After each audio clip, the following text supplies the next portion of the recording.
దక్షిణాది రాష్ట్రాలను కేంద్రం చిన్నచూపు చూస్తోంది, వివక్ష కొనసాగిస్తోందని ఇప్పటికే పలు విమర్శలు ఎదుర్కొంటోంది కేంద్ర ప్రభుత్వం.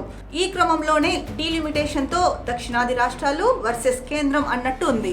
మరోవైపు తాము భాషా సమానత్వాన్ని కోరుకుంటున్నామని తమిళనాడు ముఖ్యమంత్రి ఎంకే స్టాలిన్ అన్నారు.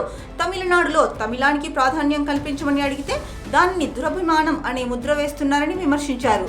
కేంద్ర నూతన జాతీయ విద్యా విధానాన్ని వ్యతిరేకిస్తూ తాజాగా మరోసారి ఎక్స్ వేదికగా స్టాలిన్ పోస్టు పెట్టారు.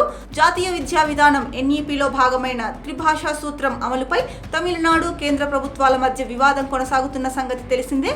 నూతన విద్యా విధానం ద్వారా హిందీని బలవంతంగా రుద్దుతున్నారంటూ రాష్ట్రానికి రావాల్సిన నిధులను నిలిపివేశారని స్టాలిన్ ప్రభుత్వం కేంద్రంపై ఆరోపణలు చేసిన సంగతి తెలిసిందే. భాషలను రాజకీయ కోణంలో చూడవద్దంటూ కేంద్రాన్ని కోరింది. ఈ నేపథ్యంలోనే ఆయన మరో పోస్టు పెట్టారు. మీరు ప్రత్యేక హక్కులకు అలవాటు పడడంతో సమానత్వం కూడా అణిచివేతలా కనిపిస్తోంది అంటూ ఒక ప్రముఖ సూక్తిని ప్రస్తావించారు.